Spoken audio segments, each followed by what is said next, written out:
ভাই প্ল্যাকার্ড দেখিয়ে বিক্ষোভ করা হয়েছে। হ্যাঁ, প্ল্যাকার্ড তারা না দেখালেও পারতেন।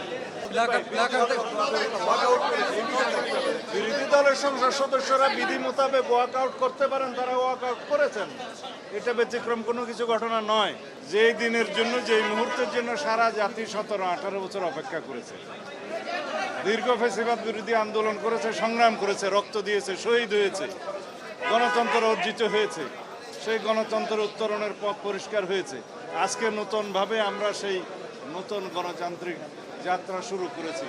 যে গণতান্ত্রিক যাত্রা, শহীদের আকাঙ্ক্ষা, রক্তের আকাঙ্ক্ষা, এই জাতির প্রত্যাশা এবং আমাদের প্রত্যাশা হচ্ছে এই গণতান্ত্রিক যাত্রাকে এমন একটি যাত্রায় পরিণত করতে হবে যে যাত্রার মধ্য দিয়ে আমরা একটা বৈষম্যহীন সাম্যভিত্তিক ন্যায় বিচারের সত্যিকার গণতান্ত্রিক রাষ্ট্র পাই এবং এখানে জাতীয় সংসদে যাতে জাতির সমস্ত ইস্যুগুলো আমরা আলোচনা করি এবং আলোচনার কেন্দ্রবিন্দুতে পরিণত করি। এর মধ্য দিয়ে আমরা এমন একটি গণতান্ত্রিক সংস্কৃতির চর্চা অব্যাহত রাখব যে গণতান্ত্রিক সংস্কৃতির চর্চার মধ্য দিয়ে বাংলাদেশের সত্যিকার অর্থে আমরা একটি গণতান্ত্রিক শক্তিশালী বাংলাদেশ বিনির্মাণ করতে পারবো। এখানে রাষ্ট্র কাঠামোর গণতান্ত্রিক সংস্কার হবে, সংবিধানের গণতান্ত্রিক সংস্কার হবে, জনপ্রত্যাশা অনুযায়ী ইনশাআল্লাহ আমরা সেরকম একটি বাংলাদেশ বিনির্মাণ করতে পারবো। যেই বাংলাদেশের স্বপ্ন আমাদের শহীদরা দেখেছিলেন, যে আকাঙ্ক্ষা শহীদের ছিল, যে জনপ্রত্যাশা আমাদের বাংলাদেশের মানুষের আছে। ধন্যবাদ। বিরোধী দলের সংসদ সদস্যরা বিধি মোতাবেক ওয়াক আউট করতে পারেন, তারা ওয়াক আউট করেছেন। এটা ব্যতিক্রম কোনো কিছু ঘটনা নয়। তারা আবার আসবেন, আগামী দিনে যে সংসদ বসবে সেদিন আবার আসবেন। এটা কি নজিরবিহীন মনে করেন না?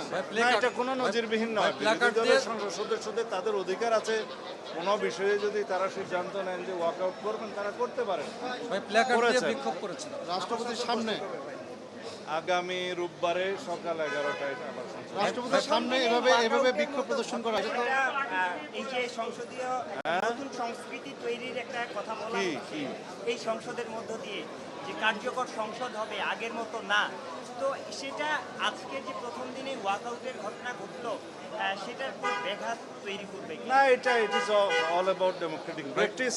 এটা গণতান্ত্রিক সভ্যতার মধ্যে আছে, পার্লামেন্টারি সংস্কৃতির মধ্যে আছে। প্ল্যাকার্ড দেখিয়ে বিক্ষোভ করা হয়েছে। হ্যাঁ, প্ল্যাকার্ড তারা না দেখালেও পারতেন।